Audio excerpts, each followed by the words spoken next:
2, and 3. Are there any questions or comments on our consent agenda? 1 is consider adoption of the minutes, regular meeting, June 15, 2026. 2 is consider adoption of the treasurer's report, May 2026. 3 is consider approval of the 2026 annual memorandum agreement for release from the Padres Reservoir, Mount California American Water, and the California Department of Fish and Wildlife, and Monterey Peninsula Water Management District.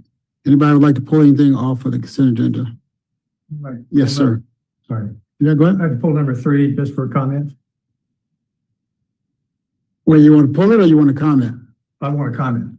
Okay, I'll come back on the question. Okay. We'll come right back to you. Okay. Anybody from the public want to comment or pull anything off the agenda? Consent agenda.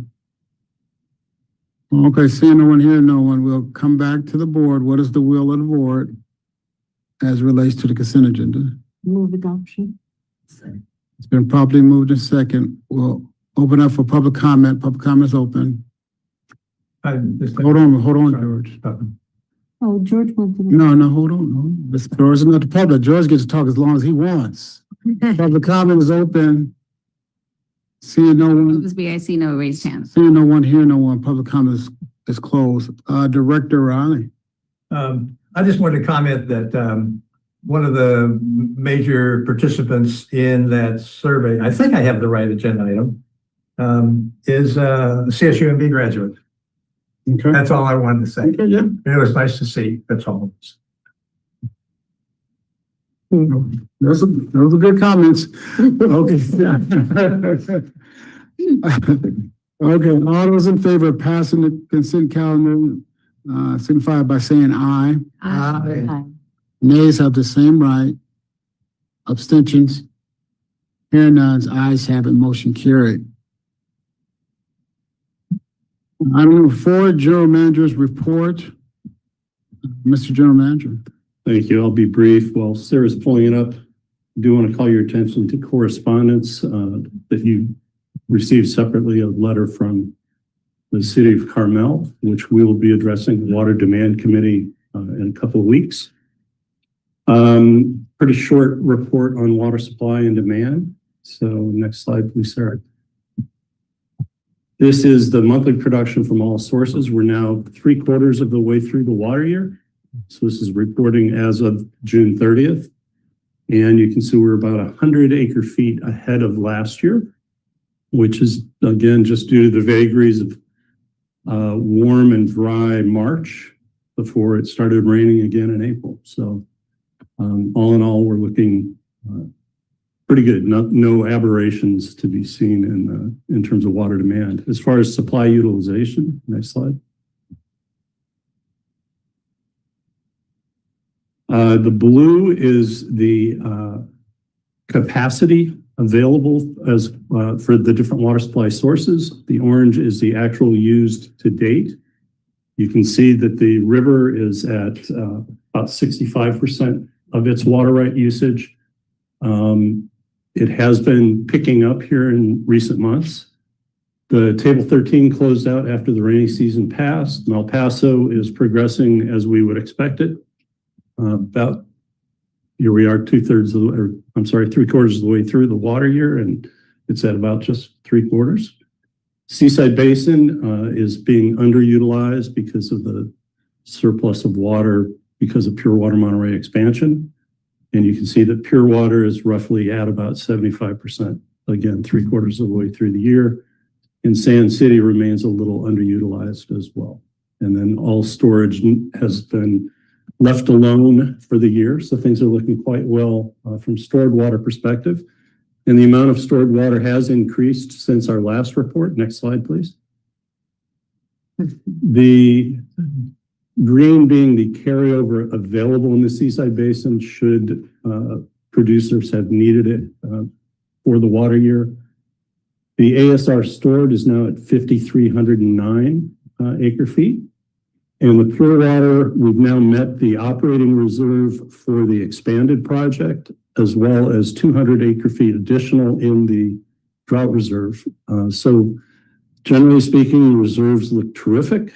and total storage is about almost 9,300 acre feet, which would be higher than last year's total demand of the system. So more than 1 year of demand in storage. And that concludes the GM report. We will touch on the CDO under item 9 later.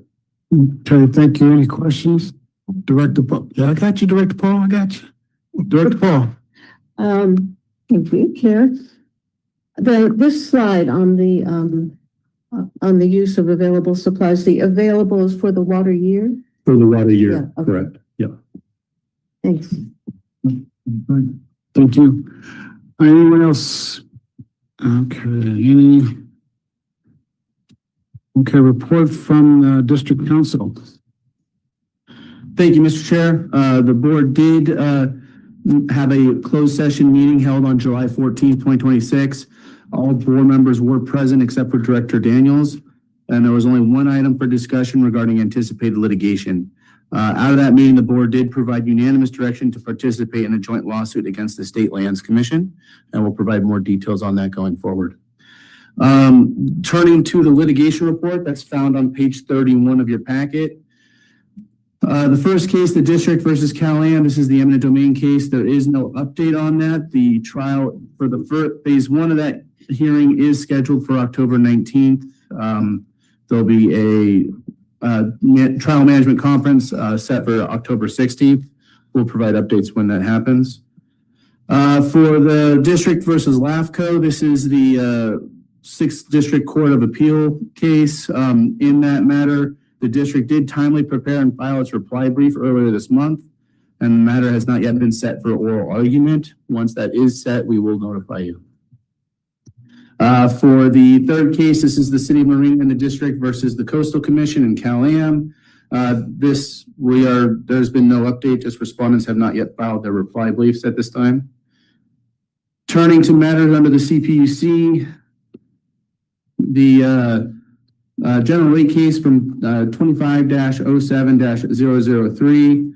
The update there is that Cal-Am and Cal Advocates did file their proposed settlement on June 8th. The projected increase is 16%, which is down from the almost 28% increase originally proposed. It includes operation and maintenance expenses, labor and benefits, capital budgets, various account balance recoveries, and other requests. For 2027, the Monterey Division operating revenues will approach $116 million to maintain Cal-Am's rate of return at 7.68%. The district did file comments on the settlement agreement on July 8th, with reply comments due in the next couple of days. Opening briefs on the overall application were submitted on June 29th, with reply briefs due July 20th. Those were filed today. We've been very busy today. And a proposed decision is anticipated in October with the commission approval sometime before the end of 2026. We'll provide updates as those come through.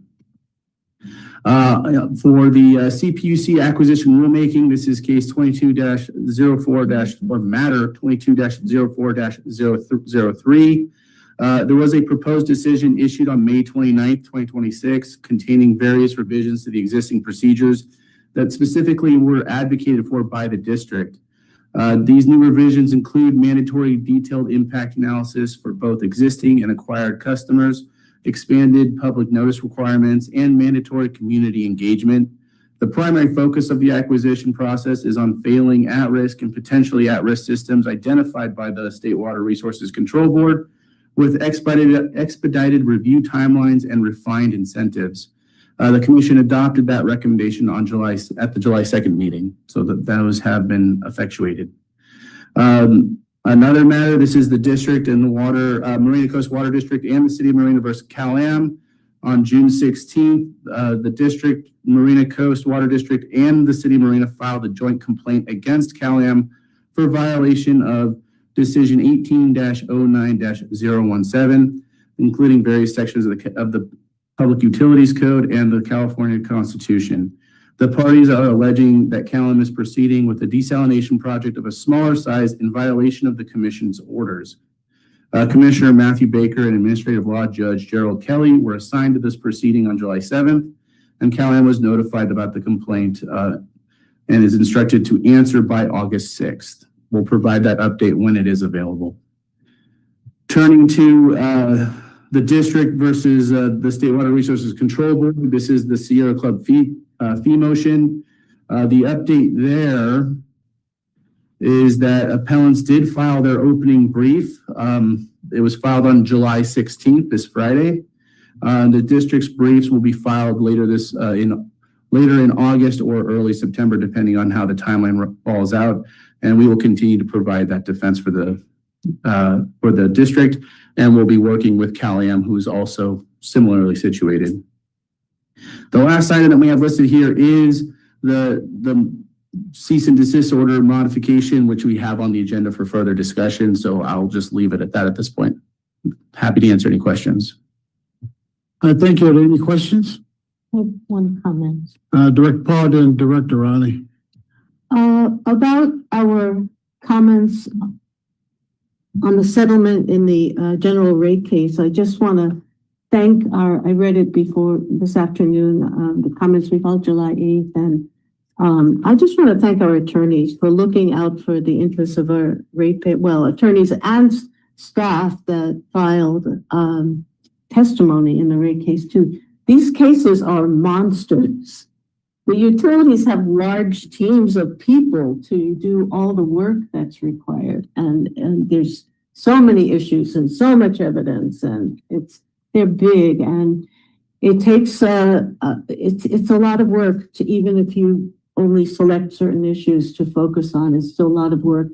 And the comments were very good, and I think they did do some useful things to look out for the interests of ratepayers.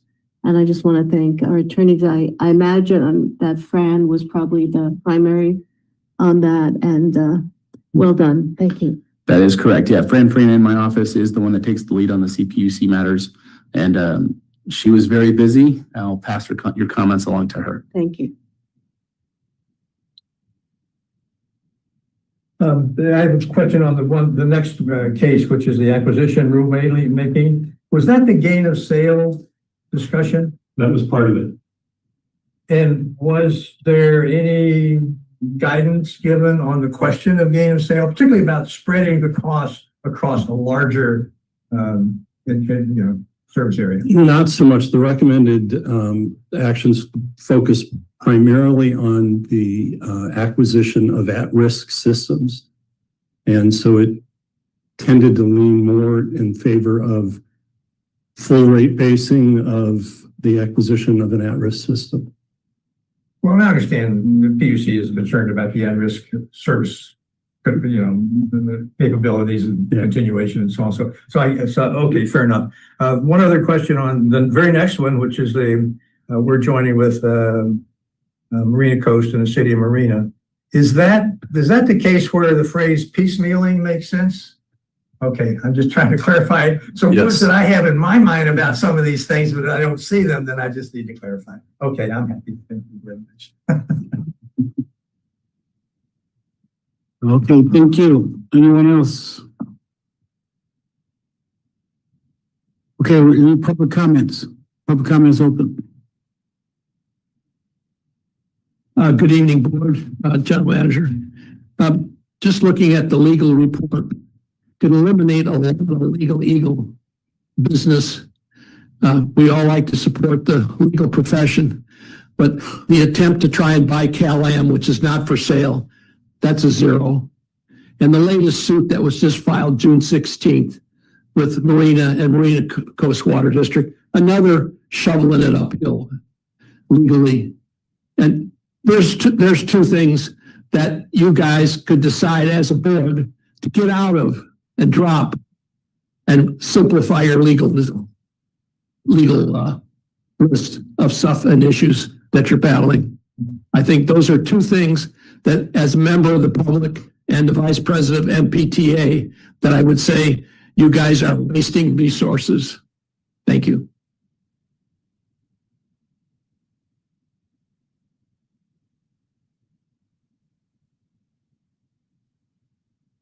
Chair Oglesby, I have Melody Krislov. Melody, when you're ready.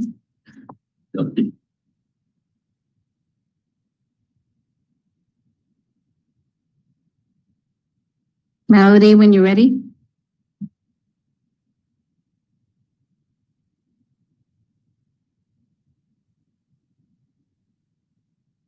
Okay, I also have Susan Schiavone. Susan, when you're ready. Good evening, board members. Thank you.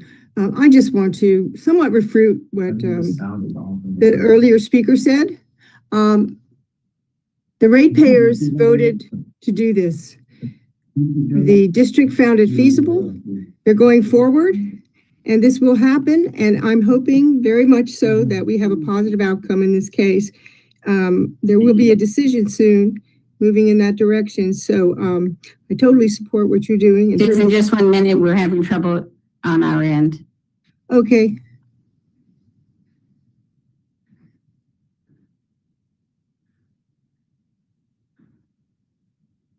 Can you hear me? I can hear some, but it sounds like the volume is down. Yeah, I think It's just- Should I speak? They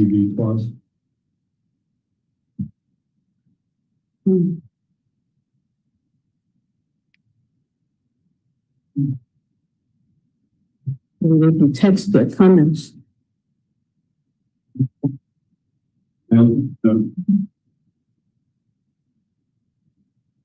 Hello?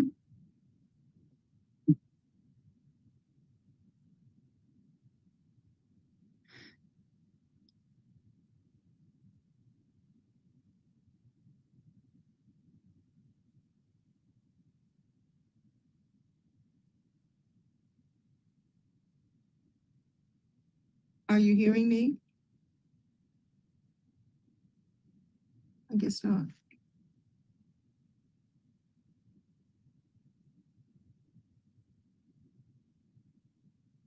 No.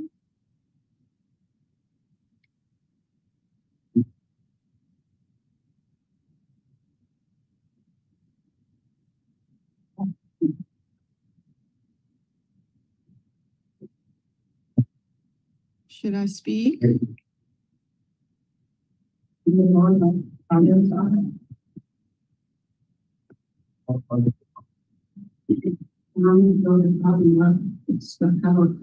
Yeah, no, these don't have that from the rim. Thank you. Can you hear me? Yes, this is, sorry about that. Okay, so should I just not speak? You can start again. Want to try again? Can you hear me? Yes.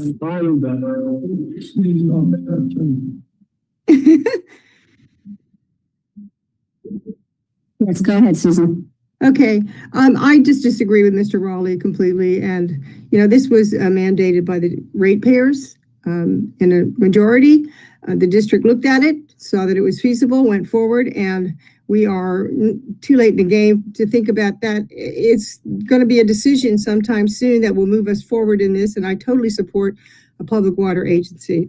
And also in terms of Cal-Am, they have piecemealed. They have tried to go forward with a plan and a project that has not been approved by the CPUC and was actually disapproved by the CPUC when they first applied for this project.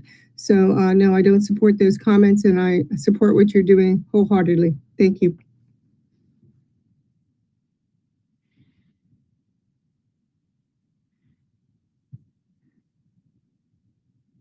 Okay, I see no other raised hands. Sarah? Yeah. If you would like to speak, you may address the board.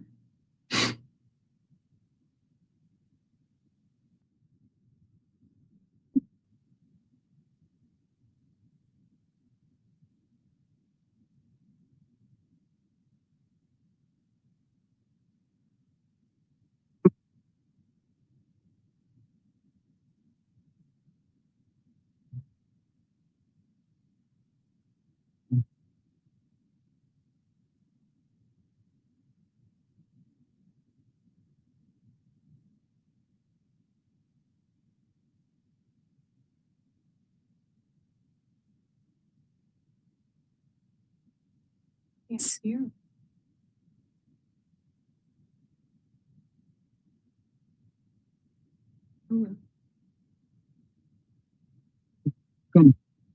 Come back to it. Let's close. Let's go to 6 reports on activities in county, cities, and other agencies.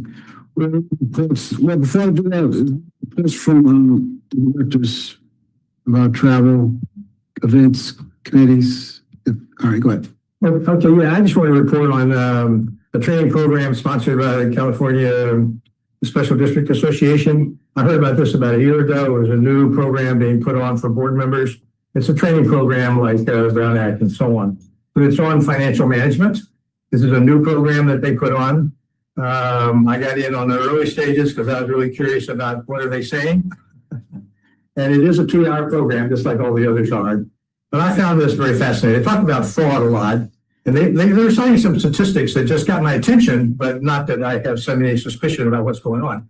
They said, for example, that governments, global governments, are among the most represented in the frauds that are reported. So there's a history of, fraud activity in public agencies, and they look out for it and whatever. And so we should too, but I'm not kidding. I'm just saying that's what the program was about. It just gave me an awareness about, I don't think about fraud. But that just gave me, anyway, they talked a lot about local controls, internal controls, strengths and weaknesses about certain things you might do locally, timelines about revenue and expenditure statements and so on. They did make a point that dealing with the finances of your agency, there should also be not just the fact that something exists today, and then frequently you get updates on that. But look at the timeline going into the future. Look, 5 years out or something about what does that look like?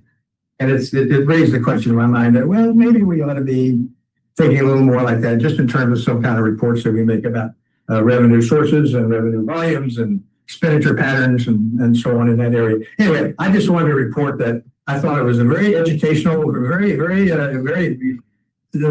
it satisfied my curiosity about what are they teaching, what are they focusing on, and so on. I found it very informative, very interesting, and for 2 hours it held my attention. I just want to say that. And I think it's a required program anyway. So ultimately, I don't know, it's every 2 years or something they do these kind of things, and so all of you are going to have that opportunity. I hope you look forward to it. And just through the chair, since it was raised, it is going to be a required program effective January 1, where you have to take it every 2 years, kind of like your AB 1234 and 1825 training. Credit for that, right? He actually does get credit now. Because appointed people that take office do have to take it within 60 days. Okay, what else? Thank you so much. Let's go to item 7. Consider adoption of a resolution 2062-08 calling an election for the electors in districts divisions 1, 2, and 5, which will be held on November 3, 2026. And approve service agreement with the county elections department for estimated cost of $250,000. Mr. General Manager. Well, I think you summarized it pretty much as what it is. Sarah was wise enough to recall that Director Dwayne had to also run, which she knew, but I don't think we had informed on that. I think the budget, we always have this issue with the registrar's proposed dollars per voter and then the actual outcome. So I think the budget is sufficient. It won't be 250. And there may be directors who run unopposed, which will change that formula as well. So I think it's right for a motion on the second one. Yeah, I have a question. You guys have any questions? I have a question. I don't know if you have an answer for this or not, but somebody complained to me about the high cost by comparison of running for a vacancy on this board which is almost double what it is on a normal city or an adjacent city. Why are our costs so much higher than city costs? I mean, is there an answer? Probably because there's more voters. So if you think of the two largest populated cities, they're in the mid 20,000 voters. Each of our voter divisions are approximately that size. So when you have 2 or 3 divisions that are up, you're talking 70 plus. There wasn't a number of divisions. It was any one candidate is facing a comparison. Also, cities have been redistricting. So they went from a larger to a smaller, and as we stayed large. So that's a comparison number as well. Yeah, no, that sounds plausible to me. I just hadn't it on there. Well, I have a comment, but I don't know if it's or it's part of the discussion after a motion. Anyway, I'm grateful that we included Division 5 since Oh, yeah. the elections department, which they called to cancel because they did not have proper verification when this was done. So, Well, they would have called you up in November. So I would put we're straightened out on that now. this vote, I believe that. Director Gawain, I was speaking with the county guys, probably traveling to the county offices. So it was back and forth. Yeah. So.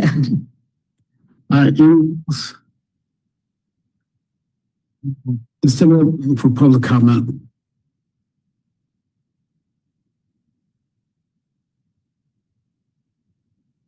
Chair Oglesby, I see no raised hands. Thank you. Comments closed. Second the motion? Thank you. The question? Yes, sir. Yes, this is it for me.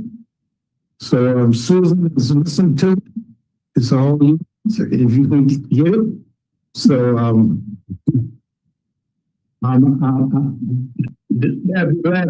mentioned that mate, but that's it for me. So it's all as you. So now, please register. Take that permit. Thank you. Thank you. Just I have two just clarifying questions, I guess. Where is the fact from 250? The registrar. Yeah, I just wanted to verify it's a registrar and whatever the final cost is, they'll send us a bill and we'll pay the proper amount. Yeah. And I know for me, I had the same type of questions that George has, Director Riley had. Somebody for the local, what is the school district had the same similar, it was different. It had to bill about it too. So, all of those other questions or concerns, all of those in favor is with the son vote, which is aye. Those have same right. Abstentions, hearing those ayes have it, motion carried. This one, consider approval of the school Denise Devil Associates for coastal /SEQA services. Mr. General Manager. Chair, I want to take this one. Just a little background. So, in March of this year, the district came and we talked to you about it, working with the water master and writing a letter to state parks about trying to get a new monitoring well, sitting on one number 4. Then we had a strategic planning session. We talked about priorities, medium, ongoing, and then high priority.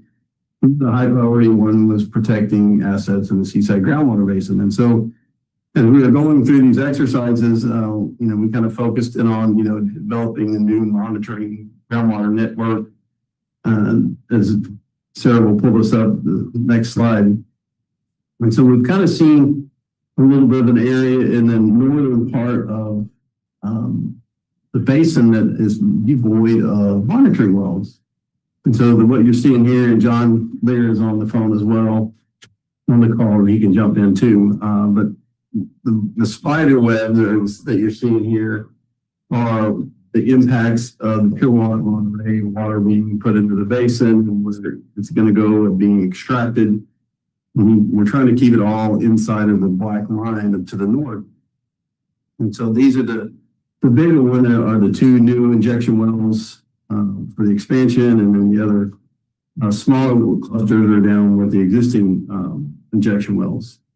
And so if you, next slide, so if you turn the page here, and so we're proposing 3 new wells, those are the red dots, plus the 2 wells on the west. So wells on the west are, one is the Gandor property, and then the other one is the State Parks property. By trying to use all of these monitoring networks together, you know, we tried to just be real smart with how we were trying to approach CEQA and saying, hey, we want to try to make sure that we have all of our CEQA bases covered, you know, with the easements, or, you know, is it a neg deck, is it an exemption? And so with this firm, they have specialty and had worked closely with state parks before. They've also had a lot of interaction with the Coastal Commission, which would kind of involve those 3 wells to the west of Highway 1. And so we're just looking for a recommendation that the board approve the contract with the DSUPI Associates for some of their CEQA services for these monitoring wells. For a not to exceed amount of $121,000. So if you have any questions, John and I are here. Well, thank you so much. Are there any questions from the board? I have one. Mm-hmm. So at the bottom of the first page of the staff note, it says that the additional data points we would get from these new wells would help determine whether groundwater is migrating toward the ocean, towards adjacent groundwater basins. So currently we don't have enough information to make that determination. Like on the northern part, you know, John and the water master are pretty confident that water may not be seeping out of the basin. And so this is just kind of like saying, hey, if these monitoring wells are there, they can pick up the quality of the different water that's in there. So if pure water Monterey's all of a sudden started migrating to the north, you can pick up the signature of that in the wells. So then that would kind of help dispel the myth of, oh, water leaving the basin. Or if you have new monitoring wells out the west, you know, they can detect if there's a signature for seawater treatment. Sounds pretty useful. Is there a target date for completion of the project? So we're actively in conversation with 3 of the owners of the properties. And so just depending on how quickly we can turn the CEQA around, we can get, you know, an agreement on an easement, and we can, you know, do design and stuff like, and design and the drilling. So, geez, it would be, I'd hate to put an estimate on it, but, you know, we're trying to work as fast as we can. And, you know, if you can line 3 things up in a row, it's a lot cheaper versus like doing one in October, one in February, one in July. The mobilization costs add up. So we're going to try to be strategic in how we try to put all these together. Yes. Just on that particular question, how much time do you think? Let me back up. Are there 5 new wells we're talking about? Yeah. I see 5 red dots. That's all I'm saying. So it's not just one well. It's all 5. Right. And so you're trying to put them all together. And so, so let's say you get the work done. You get all 5 of them. You get them lined up. How long might this EIR report take? We hope that this will be done within 6 months or sooner. Okay. Because some of these sites are already disturbed. You know, some of them are a parking lot. So there's a lot of the secret information you're not going to have to really mess with. It's a couple on the west that are the ones that we're looking for the assistance with mainly. Okay, and this is all in cooperation with Water Master. Yep. To do that. Yeah, I thought there was a replacements as well, so don't think of them as all 100% new. Well, so that was, what do you do? Fill it up. I forget what you call it. You damage. I forget what it's called. There's the story of well. Is that one of the nearby dots? Is that on this map? Or where was that approximately? So we had forward 9. 9 deep. So that's up north then. Okay. Yeah, but the Sentinel well That's a relocation and an improvement in what things can be monitored. John, if you want to jump in to save us here. And then there was a lot of school. Sure. Yeah, there we go. I can, yeah, sure. If you guys can hear me. Yeah. Okay, great. Yes, the two wells that are on the southern western of the map, one is that Mike mentioned was Gandor's property. That's a replacement well. As he moves forward with the development of the resort that goes there, the current location of the well is incompatible with his construction plans. So we're working with him to move it to a spot, replace it about 300 feet away from the existing well. And our goal with that well is to mimic the existing well as much as we can in order to keep kind of the same data collection record. The well that's next to the Sentinel Well 4 is those Sentinel wells were drilled to do the induction logging, which is geophysical logging over long lengths of depth in those wells. Should we see changes in the induction logging, the plan was to go back in and to drill actual wells where you could take water quality samples, which is what Dave was just alluding to. So we're moving in to drill a well right next to the Sentinel well so we can collect water quality samples, because the Sentinel wells are sitting there taking the geophysical, so we know how to best target how to install new monitor wells. Then the new wells will be the one on the Tamsea. If anyone's familiar, it's called the Giggling Sighting, or people call it the Spur. It's right by where the campground's being built. So that's the well that's on the northern side. That's a new well. There's a new well right off Normandy, which is just east of that. That's a brand new well also. And then there's Chartwell School, which is the easternmost northern well, and that's a replacement well. And their current well is old. It was drilled in the 90s. We want to relocate it. It's actually in the middle of their soccer field. It's kind of a hazard. They don't like it there anyways. They're happy for us to move it. And we want to drill a 4-inch monitor well that we can take water quality samples to, which Mike was just talking about. We have these modeling results, and we think we know how water is going to move through the system based on the modeled results, but we can verify it, as Mike alluded to, by measuring the chemistry of the water, so we can tell if it is the water we injected or if it's native water, or what's actually happening and what waters are doing what in different areas. So it's actually kind of harnessing the model and then verifying the model results with this chemistry data. John, can you highlight the blue dot on the third slide there, right in the middle of the spider web there? Oh, the Fitch Park monitor well? Yeah. So is that what you're talking about? Yeah, there's an existing well it's called Fitch Park. That's the housing area that's owned by the Army right there. There's an existing well right there that's owned by Cal-Am that we're in the middle of talking with them about, because so much of as you can see from the slide, so much of the water that's moving through the system that is injected for pure water Monterey expansion, and then the recovery wells that Cal-Am is putting in, as it was all under the same SQL work for pure water Monterey expansion, is the injection site is the injection of the pure water Monterey. It travels through the system and then it gets recovered. So this well is in an ideal area. It exists already for us to monitor what's actually happening, track the water that we've introduced into the system, and then it's as it is a new source to the system. So the district is actually moving forward with what's called a water distribution system permit amendment to bring the new water source in and the new recovery wells in, and we want to add this well as a requirement to be monitored to bring all into the whole system.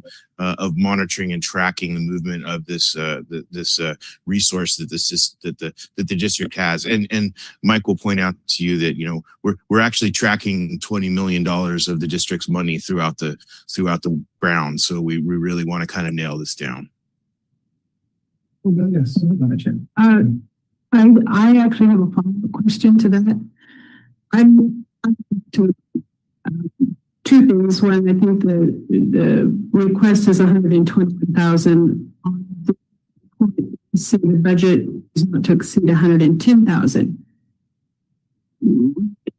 pennies, but just seeing the discrepancy. My second point that I have a question about is in their scope of work, they actually do the project, they oversee the project, the permitting that and then oversee the project. So once the project, if approved, permits are in place, it will actually be done by somebody else, which will be more money Correct.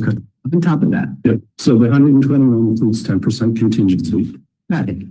And the project itself was discussed in the context of the budget.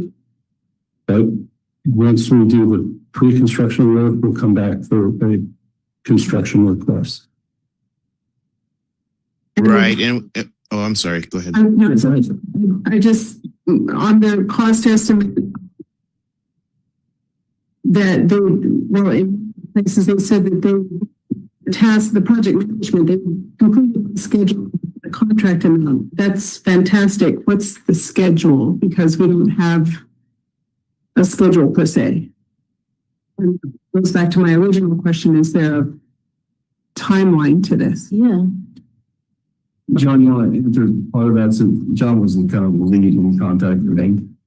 What I can just tell you on the side is that we didn't have the opportunity to go to FAC with this item because we felt like we wanted to get this going as soon as we can. Because if not, we'd waited another month to August to try to get through the board to get this action started.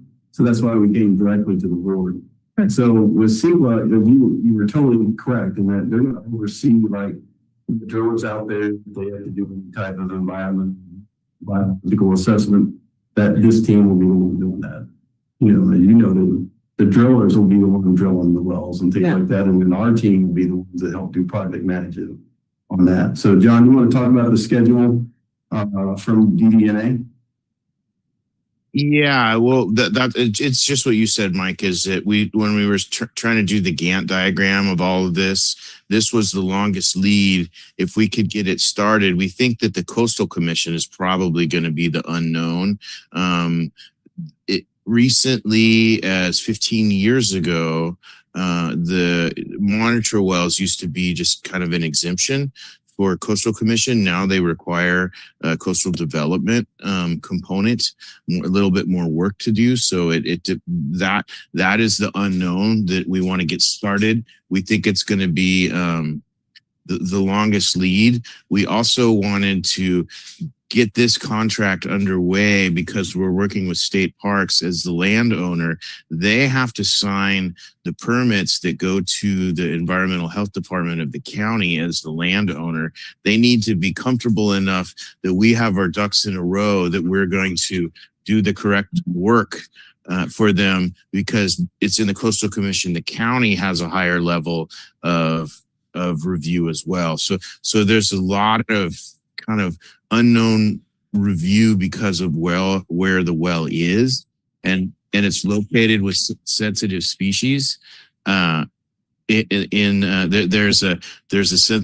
number of sensitive plants in this area that we need to be careful of and develop a plan around. So as a geologist, drilling a well is the easiest part to me. So that part will be 2 to 3 weeks once it finally breaks loose. But it's this kind of long march up to that we're trying to get started first.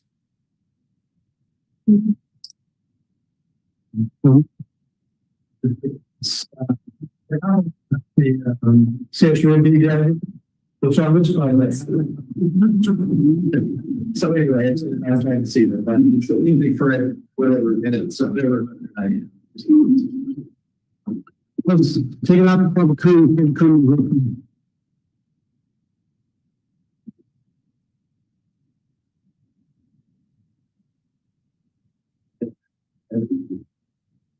The other colors. The one map's the green, yellow, yeah, it was just thanking John on that right before the meeting. I think that was, I had those that it's some inactive wells that were already existing. So, you know, that's Chair Oglesby, I have Melody Crislow. Okay, public comment is open. Melody, when you're ready.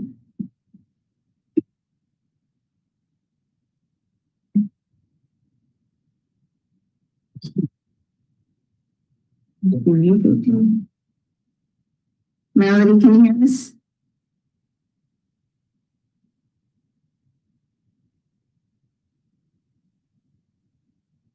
Okay, now she has no raised hand. Okay, good. Keep coming back. Public comment is open. I see no other raised hands, Chair Oglesby. Okay, thank you. So, this public comment is closed. Bring it back to the room. I move to approve the scope of work with the Dean Stuffy and Associates for coastal monitoring well sequel services. Our second. Captain, the second question. Those in favor, which is aye. Is abstained? Abstentions? The ayes have it, motion carried unanimously. Going to item number 9, update on the cease and desist order, Mr. General Manager.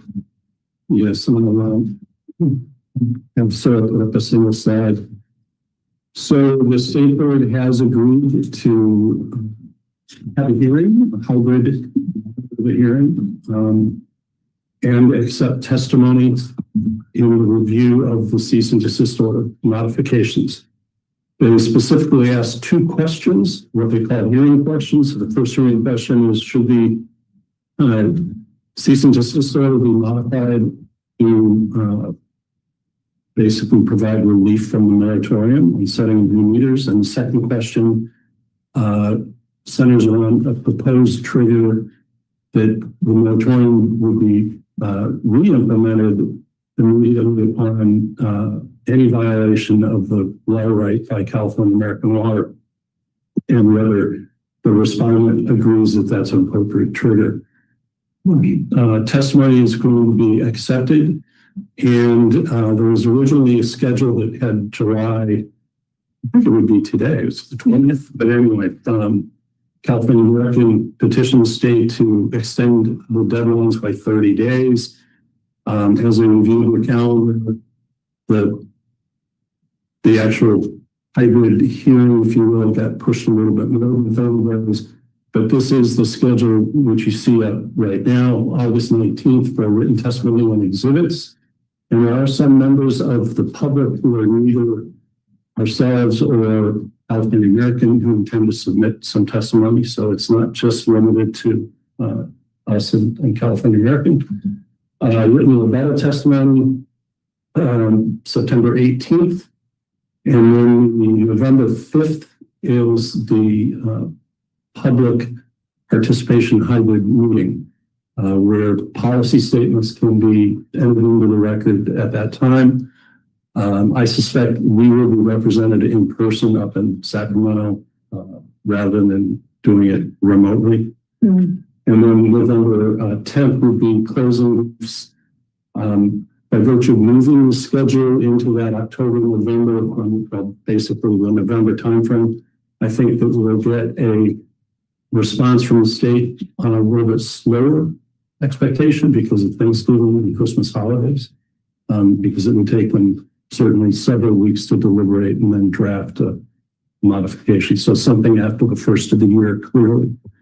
But this is it, and I don't believe that we're seeing any more changes to the schedule. And we are prepared to go. We're ready to go on the other one. Good. Any comments? Yes, sir. Thank you. Is it in we can get that out to the public? Either flags or banners or, but the public needs to see that you just showed us. It was here. make it loud enough so that they can understand that and that we're, that's all I've been saying about. I finally got it. It's up there. So if y'all can carry it on, I'd like to see that done, something that the public will know, so they can get involved. Thank you. Just from a board, how do we get that out in the ether? I have the same concern, but I think we do need to promote it a little bit more. Anybody else have anything they want to say? I agree. Yes. But No, I just agree. We should figure out how to get the word out. I'm sure we can. Maybe we can connect with Phil and have him do some sort of social media blast, something. Put it in layman's terms. Yeah, we, would rather now do file an inquiry, if you will, to the administrative hearing office as to what meaningful public participation could occur. Because right now, just going up and making a policy statement at that hybrid meeting sounds a lot like the public participation hearings for PUC, which is a little bit more like a chance to vent than a chance to have meaningful testimony. So we're kind of waiting on clarification of that to know what role the public could have. Director Riley? I want to jump to committee reports. The outreach committee has any. Let's. I know, but this is on outreach. I mean, this is on this. Still trying to get that done. I just want Okay. with public service announcements and so on through CSUMB. No, I'm at KZU. Oh, yeah. And then I just wanted to hook those two together, and I just wanted the board to know that there's this arrangement for public service announcements, and I just think the board should know that. And I don't know how many go into the details of some of these committee meetings, but the outreach committee reviewed it. Yeah, and that's timely related to this because we cannot use those public service announcements much beyond what you hear right now. So we can't advocate, and we can't even support, call it a product of ours. It's just we're underwriting and support. So we could not use that form to get any of this information out there, but certainly the email. Yeah. This is compared to what we talked about. Yes, thank you. I just have a follow-up on the general manager's comments about getting clarification on public input. So when you find out about that, you can share it with the board. When you find out what that opportunity is. Yeah. So you should know that we have a number of property owners who kind of organically on their own have said, what can I do? Because I can't develop my property. I can't build a house. And so there's a real interest in participating. So we are trying to nail this one. We're also trying to be good actors in approaching the state board through the email address they asked us to use. Ask a question, wait for them to respond, and then if there's no response, then go to the staff member who really doesn't want to be contacted, but you know. So this would just go out, as I said, over the weekend. So Yes. Just a quick thank you to Senator. He sent up his letter push, and I like to thank, I don't know if she made the Director James, who said she wanted to go up there and have a talk. So she made it. Thank you. She didn't make it. Thank you for mentioning it. But I want to thank those two people and this community for their support in trying to get this CDO lifted, and our chair for getting it on the agenda like it's been. Thank you.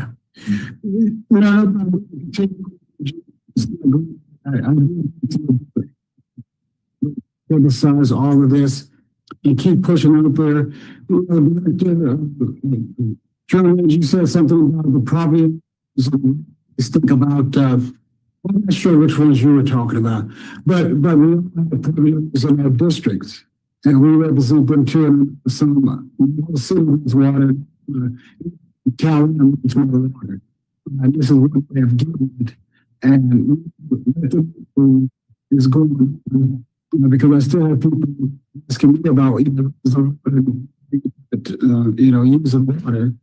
We're still fighting this battle, and it's been a long, I don't know, 12, 14-year battle. As I said, I think this is the closest we've ever been.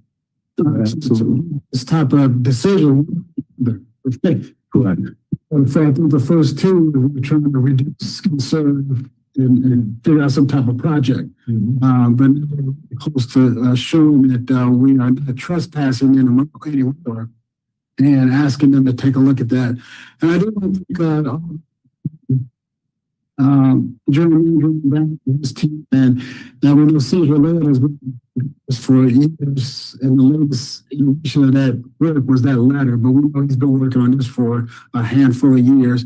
And of course, I don't know if Director Grant was, but her advocacy is important. And so we appreciate her for that. This is information, so if anybody else had anything before we move on. We did let the supervisor off the hook because she was committed and then the notice came out.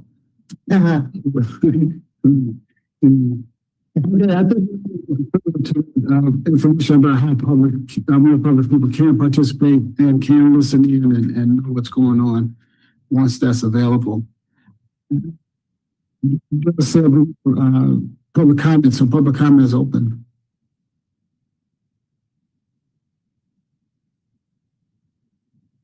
Chair Oglesby, I have Susan Schiavone. Susan, when you're ready? Thank you. Can you hear me?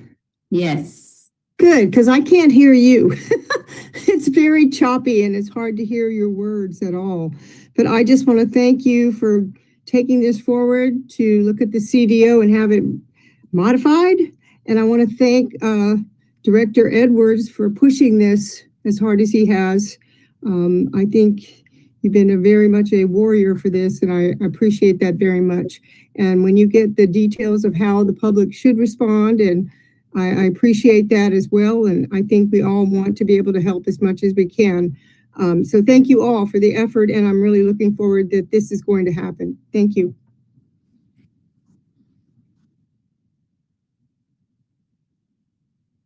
Chair Oglesby, I see no other raised hands. Thank you so much. Public comment is closed. I think that was true for this since the beginning. So it's a long time coming, and we will see over the next several months. Okay. Now, 14, 15, 16, 17, 18.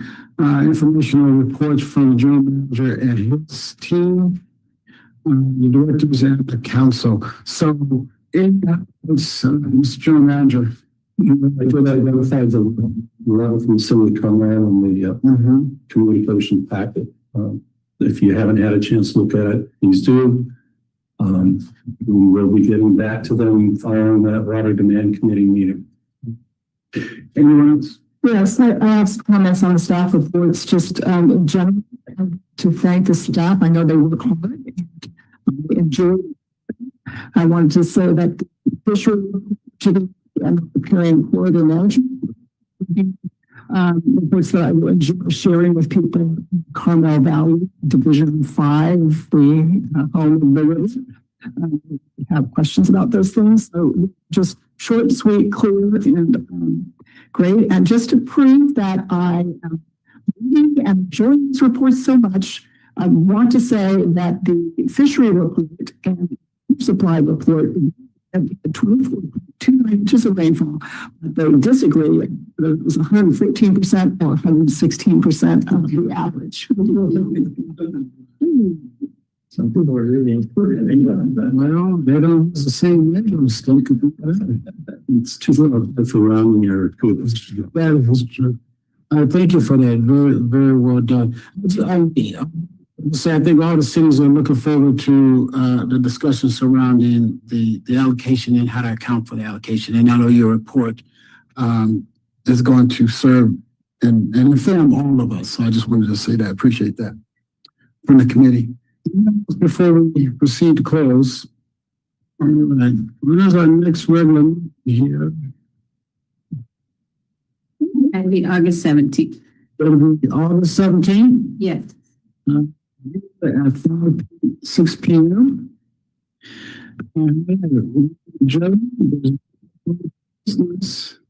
This meeting is adjourned.